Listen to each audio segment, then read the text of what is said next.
Hello दोस्तों, welcome to my YouTube channels rankers points.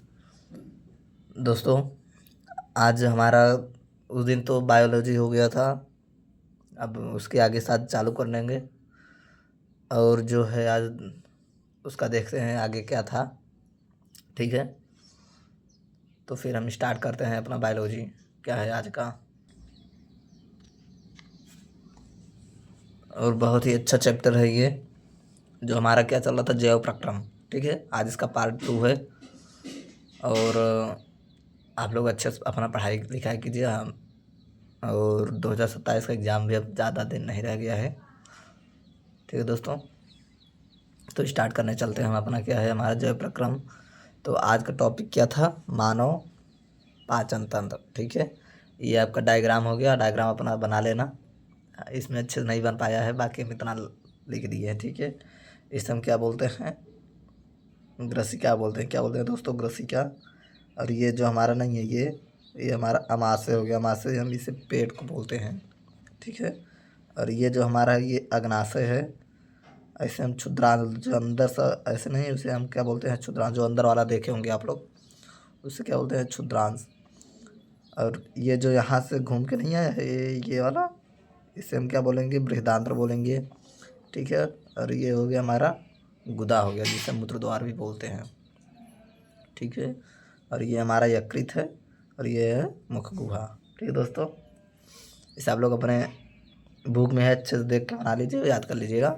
बाकी हम बना दिए और नाम भी बता दिए हैं। ठीक है, बढ़ते हैं आगे और आगे देखते हैं क्या है।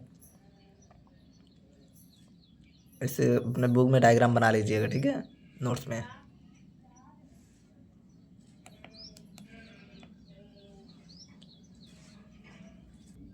ठीक है दोस्तों, आगे हमारा क्या था, मानव पाचन तंत्र। कि मानव पाचन तंत्र होता क्या है। जैसे हमारा क्या था, पहला मुख गुहा था, जिसे हम मुख कहते हैं। इसका काम क्या होता है दोस्तों, लार एमाइलेज एंजाइम मंड को शर्करा में तोड़ता है। क्या करता है, जो लार नहीं होता है, लार एमाइलेज एंजाइम मंड को किस में तोड़ता है, शर्करा में तोड़ता है। ठीक है, और अमाशय किसे कहते हैं, जठर ग्रंथियाँ स्रावित करती हैं। अमाशय क्या करती है, जठर ग्रंथि जो होती है उसे स्रावित करती हैं। इसमें जैसे HCl अम्ल हो गया, यह अम्लीय माध्यम बनाता है और पेप्सिन की क्रिया में सहायक होता है। ठीक है, जो HCl अम्ल होता है अम्लीय माध्यम बनाता है और पेप्सिन की क्रिया में सहायक होता है। और जो पेप्सिन होता है यह प्रोटीन का पाचन करता है। ठीक है दोस्तों, पेप्सिन प्रोटीन का पाचन करता है। और श्लेष्मा किसे कहते हैं, अमाशय के स्तर की अम्ल में रक्षा करता है। ये क्या होता है दोस्त, अमाशय के स्तर की अम्ल से रक्षा करता है। ठीक है, अम्ल से रक्षा कौन करता है, श्लेष्मा ही करता है। इतना याद रखिएगा आप लोग। देखते हैं आगे, हमारा आगे क्या है। इससे आप लोग अपने नोट्स में अच्छे से लिखिएगा, और वीडियो अगर अच्छी लगे तो इसको सब्सक्राइब जरूर कीजिएगा। आप लोग सपोर्ट करते नहीं यार, क्या ही करें। फ्री में पढ़ा रहे हैं यूट्यूब पे, पैड बैच लोगे तो भाई पैसा लगेगा आपको। सब जो पैड में होता है वो फ्री में बता रहे हैं, फिर भी आप लोग सब्सक्राइब ही नहीं करते हैं। चलो ठीक है, आगे बढ़ते हैं। आगे हम देखते हैं आगे क्या है। हमारा क्षुद्रांत्र था। क्या था, क्षुद्रांत्र।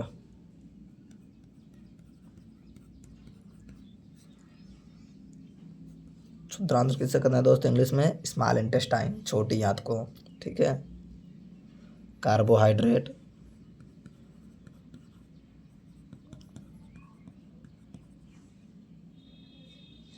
कार्बोहाइड्रेट, प्रोटीन तथा वसा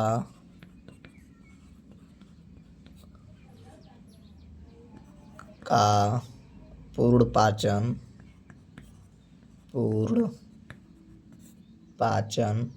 स्थल। ठीक है दोस्तों, जो स्मॉल इंटेस्टाइन होता है, कार्बोहाइड्रेट, प्रोटीन था वसा का पूर्ण पाचन का स्थान है। यहीं पर आपका सभी चीज़ का पाचन होता है। जैसे कार्बोहाइड्रेट, प्रोटीन और वसा, सभी चीज़ का पाचन है छोटी आंत में होता है, यानी क्षुद्रांत में होता है। ठीक है, अगर कोई भी पूछे कि कार्बो जो हम खाना खाते हैं या फिर कार्बोहाइड्रेट प्रोटीन का पाचन कहाँ होता है, तो क्या बोलेंगे, स्मॉल इंटेस्टाइन क्षुद्रांत में होता है। ठीक है, आगे हम देखते हैं यकृत से पित्त रस। हेडिंग हमारा यकृत से पित्त रस वसा का इमल्सीकरण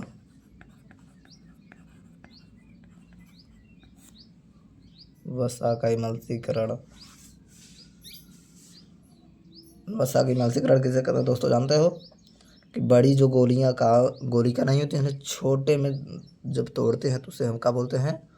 वसा का इमल्सीकरण बोलते हैं। ठीक है। यकृत में पित्त रस का काम होता है। वसा का जो बड़ी बड़ी गोलियां होती हैं, बड़े जो खाते नहीं, बड़े मतलब टुकड़े हो गए, उन्हें जब तोड़ता है, छोटे छोटे टुकड़ों में कौन तोड़ता है? यही तोड़ता है। ठीक है। आप लोग अच्छे से इसका नोट्स बना लीजिएगा और अच्छे से पढ़ाई कीजिए। ठीक है। वीडियो अगर अच्छी लग रही हो तो सब्सक्राइब जरूर कीजिएगा। बढ़ते हैं आगे। और आगे हमारा क्या था? श्वसन। श्वसन का इंग्लिश में क्या कहते हैं? क्या कहते हैं दोस्तों?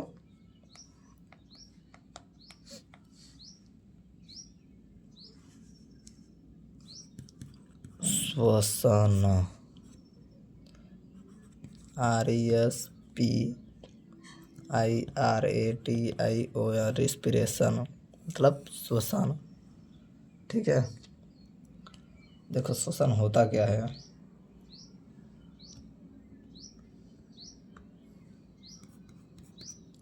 श्वसन किसे कहते हैं? खाद्य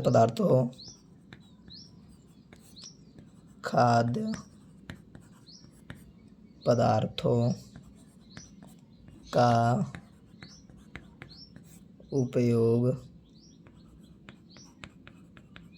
कोशिकाएं ऊर्जा प्रदान करने के लिए करती हैं।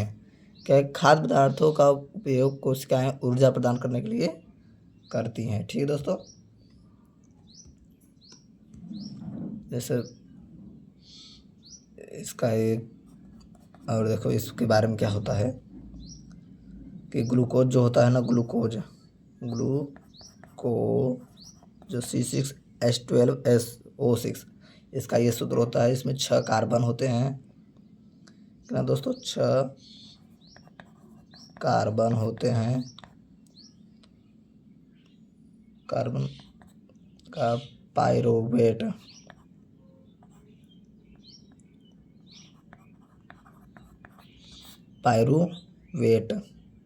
और 3 कार्बन अणु में विखंडन होता है। 3 क्या होता है? कार्बन अणु में विखंडन होता है। ठीक है।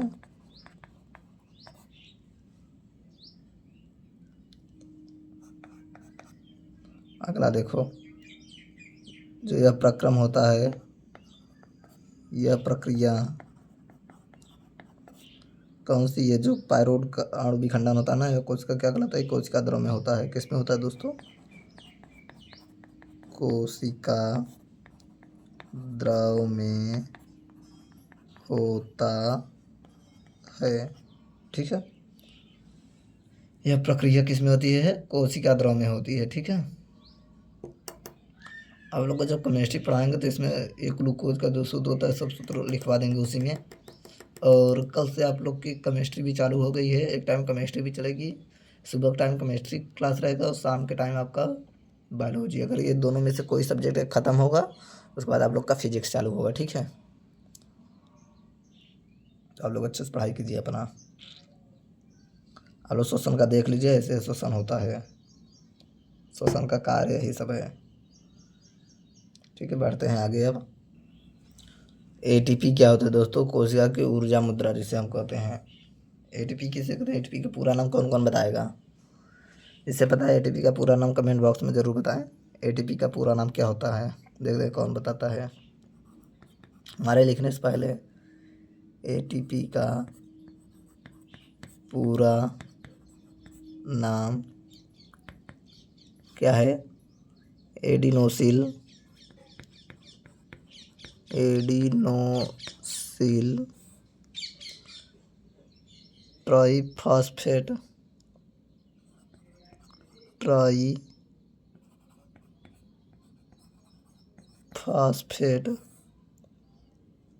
ठीक है दोस्तों, ये एटीपी का पूरा नाम है। इंग्लिश में इसको देखो कैसे लिखते हैं, ADENOSINE,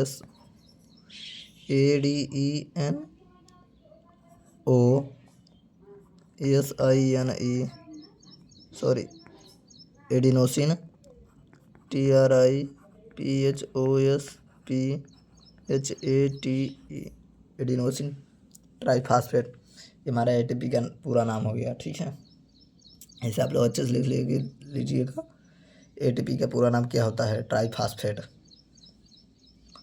एडिनोसिन ट्राइफॉस्फेट। ठीक है, आगे देखो, श्वसन में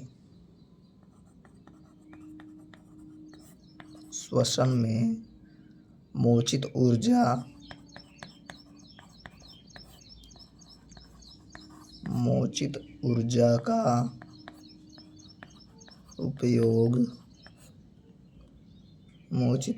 का उपयोग एडीपी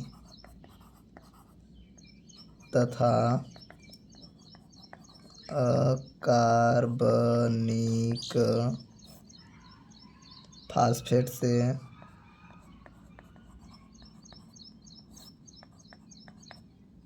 एटीपी अणु बनाने में होता है। एटीपी अणु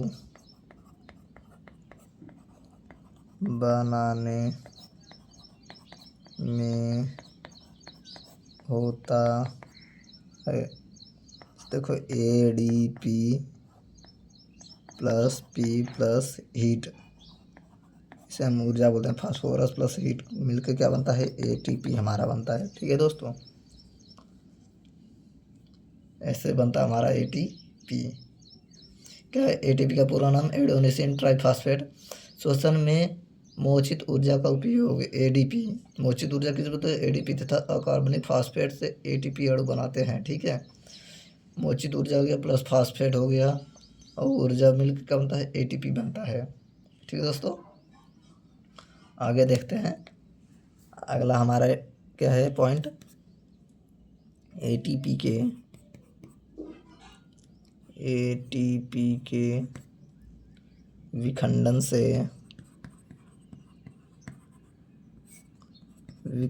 से एक निश्चित मात्रा में ऊर्जा 30.5 किलोजूल पर मोल मोचित होती है,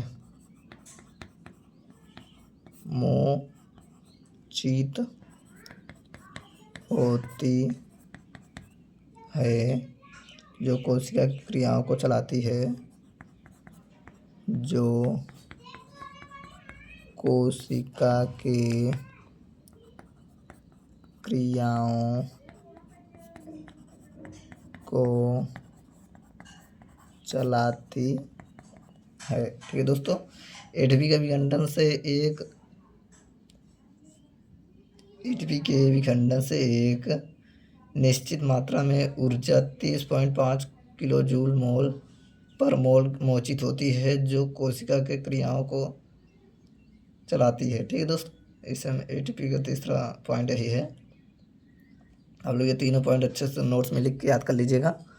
आप लोग कुछ बताते ही नहीं यार, नहीं पीडीएफ अवेलेबल करा देते, पीडीएफ से लिख लेते अपना अच्छे से, हैंड रिटन पीडीएफ था, दे देते हैं। चलो ठीक है, बढ़ते हैं आगे हम। पीडीएफ चाहिए तो टेलीग्राम मैसेज कीजिएगा, मतलब कमेंट बॉक्स में कमेंट कीजिएगा, तो पीडीएफ आप लोग को अवेलेबल करा देंगे हम, उसका टेंशन नहीं लेने का। ठीक है, हमारा अगला क्या है, मानव श्वसन तंत्र हेडिंग है हमारा। ठीक है, क्या है, मानव श्वसन तंत्र किसे बोलते हैं? वायु का मार्ग जो होता है, जिसे हम वायु का मार्ग भी कहते हैं। वायु का मार्ग पहला पथ। पथ किसे कहते हैं? जिसे हम नासाद्वार भी कहते हैं। नासाद्वार, ग्रसनी, कंठ, श्वास नली,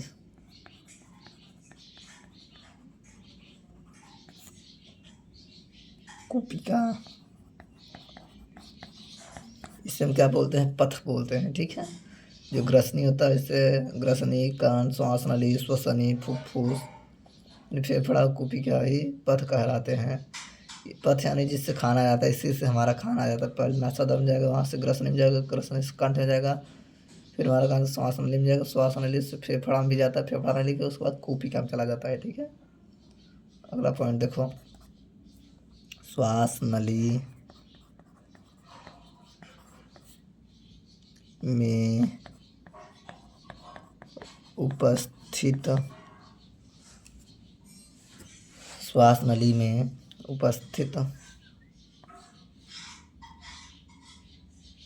श्वास नली में उपस्थित नहीं, उपास्थि के वलय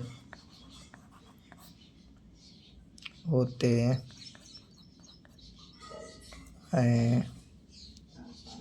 जो सुनिश्चित करते हैं कि वायु मार्ग बंद न हो। वायु मार्ग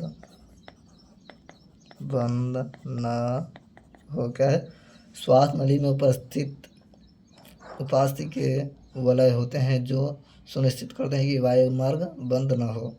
ठीक दोस्तों, वायु मार्ग कभी बंद नहीं होना चाहिए हमारा, इसे हम वायु मार्ग बताए ना। कुपिका, कुपिका को इंग्लिश क्या कहते हैं? एल्वियोली।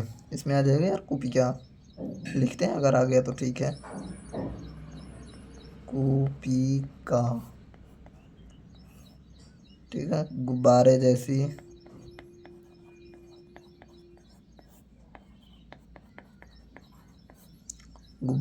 जैसी संरचना है जहाँ गैसों का विनिमय होता है।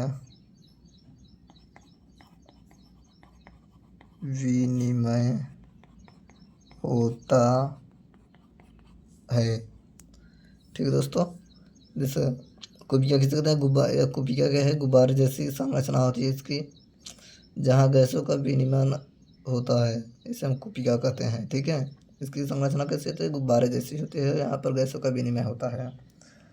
कुपिका देखो, इसका हम नोट्स में लिख लेना कि धूम्रपान से बचे। अगर कुपिका धूम्रपान से कुछ हुआ तो यह फेफड़े में कैंसर का कारण बनता है।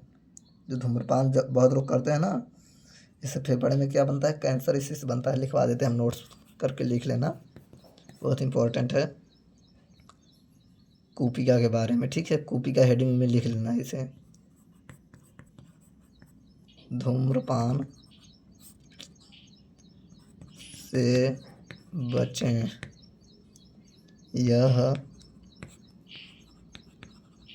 फेफड़ों के कैंसर का कारण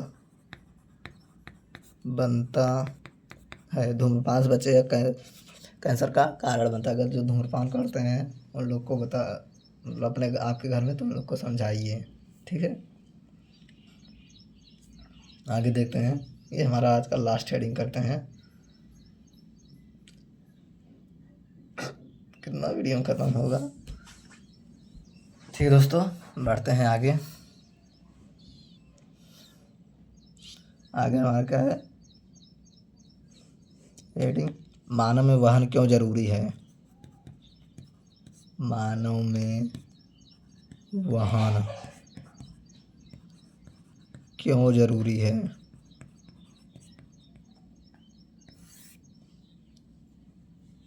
देखो लिखो इसे, बड़े जीवों में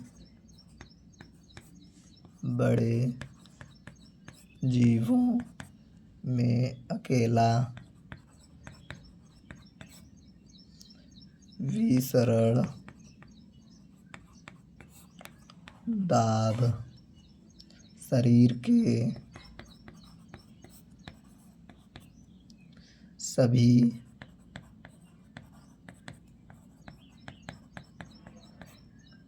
अंगों में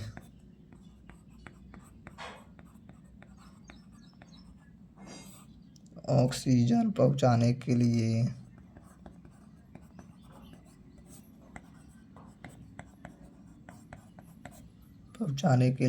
अपर्याप्त है।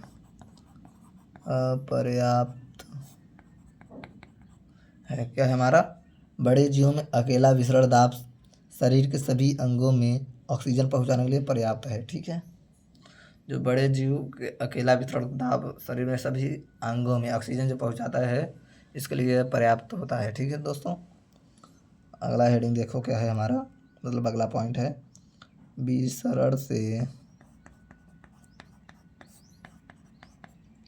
फेफड़ों से पैर के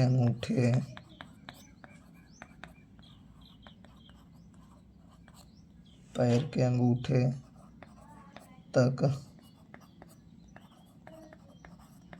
ऑक्सीजन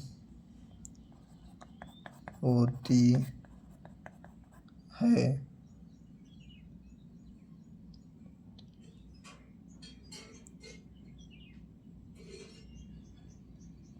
ऑक्सीजन के ठीक दोस्तों, मानव में वाहन क्यों जरूरी है। बड़े जीवों में अकेला विसरण दाब शरीर के सभी अंगों में ऑक्सीजन पहुंचाने के लिए अपर्याप्त है। और दूसरा पॉइंट में क्या है, विसरण से फेफड़ों से पैरों के अंगूठे तक ऑक्सीजन के एक अणु को पहुंचने में लगभग कितने वर्ष का समय लगता है दोस्तों, 3 वर्ष का समय लगता है। ठीक दोस्तों, जो विसरण से फेफड़े से और पैर के अंगूठे तक ऑक्सीजन को एक अणु के पहुंचाने में 3 वर्ष का समय लगता है।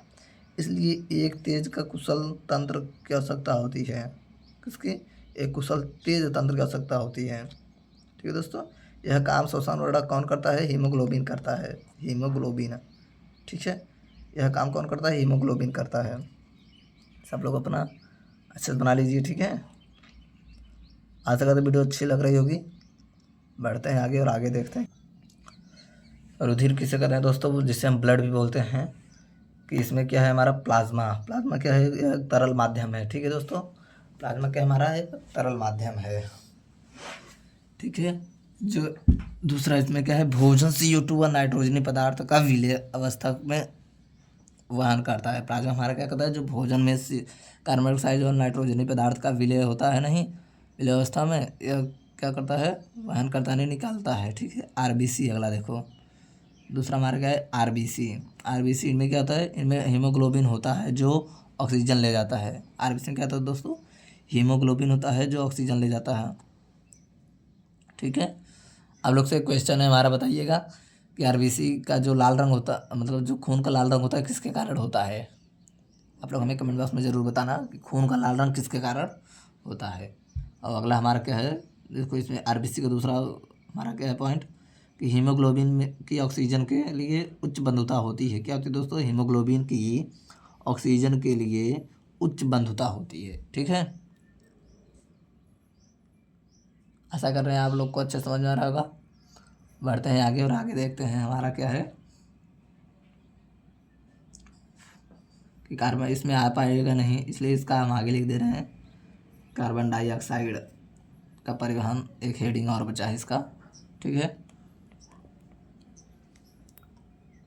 अगला हेडिंग हमारा क्या दोस्तों, CO2 का परिवहन किसे बोलते हैं, जल में अधिक विलेय है, इसलिए इसका परिवहन रुधिर में विलेय अवस्था में होता है। ठीक है दोस्तों, क्या है हमारा, यह जल में अधिक विलेय है। CO2 जो होता है नहीं, वो जल में विलेय हो जाता है, इसलिए इसका परिवहन रुधिर में विलेय अवस्था में होता है। ठीक है, इसका आज लास्ट पॉइंट और पढ़ा देते हैं, लास्ट हेडिंग, उसके बाद कल पढ़ा देंगे। ठीक है, आज का हमारा लास्ट हेडिंग है, देखो दोस्तों, हार्ट किसे कहते हैं। हार्ट के हमारा क्या है, डायग्राम है, बहुत मेहनत से बनाए हैं, आप लोग भी ऐसे बनाइए अपने नोट्स में। ठीक है, क्या है, दायां अलिंद, ये हमारा क्या है, ये जो इधर से नहीं आया है इसे हम बोलते हैं दायां अलिंद। ठीक है दोस्तों, यहाँ से कट गया है, इसके ऊपर वाले भाग को हम दायां अलिंद बोलते हैं, जो नीचे वाला भाग है यहाँ से यहाँ तक के भाग को हम दायां निलय बोलते हैं। ठीक है, और ये बीच में जो है नहीं, इसको विभाजित किया, इसे हम विभाजिका बोलते हैं, और ये वाला जो भाग है इसे हम बायां निलय बोलते हैं। आप लोग लिख लेना, यहाँ जगह नहीं थी इसलिए हम लिख नहीं पाए। और ये जो है, ये वाला पार्ट, ये छोटा सा जो नली नहीं निकला है, इसे हम बायां निलय, बायां अलिंद बोलते हैं। ठीक है, आप लोग लिख लेना बायां अलिंद, ये है, यहाँ जगह नहीं थी इसलिए हम लिख नहीं पाए। ठीक है, आप लोग ये डायग्राम बना लेना, हम इसको हम हटा रहे हैं, आगे लिखते हैं इसके बारे में, हृदय होता क्या है। ठीक है, स्क्रीनशॉट ले लेंगे, फिर हम उसमें डाल देंगे, आप लोग लिख लेना। ठीक है, करें आगे, इसके बारे में लिख दो थोड़ा, इसके बाद इसको हम ख़त्म करते हैं। आज का सेशन इतना ही रहेगा। क्या है, देखो, यह एक पेशीय अंग हमारी मुट्ठी के आकार का होता है। ठीक है दोस्तों, ये जो हमारा मुट्ठी होता है ना, इससे यही हमारा ऐसे ही होता है, हमारा क्या होता है, हृदय ऐसे ही होता है। ठीक है, मुट्ठी के आकार का। ठीक है दोस्तों, देखो अब आगे,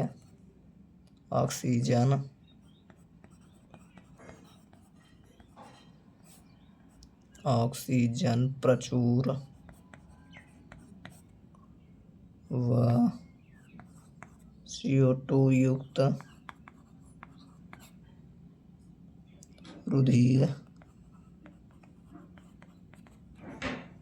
को मिलने से रोकने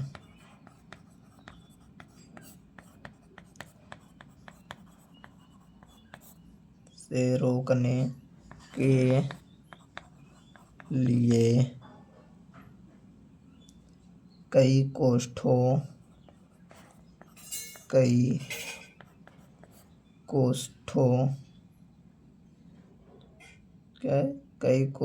में बांटा होता है। ठीक है, एक बार हम लिख दे रहे हैं, उसके बाद हम बता देते हैं आपको। ठीक है, अगला पॉइंट का है, मानव हृदय में 4 कोष्ठ होते हैं। ऊपरी 2 अलिंद इंग्लिश में क्या बोलते हैं, एट्रिन। क्या बोलते हैं दोस्तों, ATRIUM, एट्रिन बोलते हैं। ठीक है, और दूसरे वाले क्या बोलते हैं, जो निचले होते हैं, 2 अलिंद 2 निलय होता है। क्या होता है, निलय होता है। अभी हमने आपको बताया, जो कि निलय क्या बोलते हैं, वेंट्रिकल। क्या बोलते हैं दोस्तों, वेंट्रिकल, VENTRICLE। ठीक है, देखो, हृदय यह एक पेशी अंग है जो हमारी मुट्ठी के आकार का होता है। ऑक्सीजन प्रचुर व CO2 युक्त रुधिर को मिलाने से रोकने के लिए कई कोष्ठों में बांटा जाता है। ठीक है दोस्तों, क्या है, ऑक्सीजन प्रचुर व CO2 यानी कार्बन डाइऑक्साइड युक्त रुधिर को मिलने से रोकने के लिए हमें कोष्ठों की कोष्ठों में बांटा होता है, ठीक है। जो कोष्ठ बताए थे नीले, अलिंद, ये सब कोष्ठों में बांटा होता है ताकि हमारा CO2 उसमें मिले ना ब्लड में, ठीक है। मानव देह में कितने कोष्ठ होते हैं? 4 कोष्ठ होते हैं। 2 ऊपर होता है जिसे हम अलिंद बोलते हैं, 2 नीचे होता है जिसे हम नीले बोलते हैं, ठीक है। आज के लिए बस इतना ही, मिलते हैं अपने अगली वीडियो में। इसको अगली वीडियो में ख़त्म करने की सोचेंगे, अगर हो गया तो ठीक है, नहीं तो उसके बाद तो हो ही जाएगा। अगर वीडियो आप लोग को अच्छी लगी हो तो अपने दोस्तों को ज़रूर भेजिएगा, इसको चैनल सब्सक्राइब कर लीजिए ताकि वीडियो डालते ही ऑनलाइन हमें आते हैं, लाइव आते ही आप लोग के पास पहुंच जाए वीडियो, ठीक है। मिलते हैं अपने अगली वीडियो में। Bye bye, take care, thank you.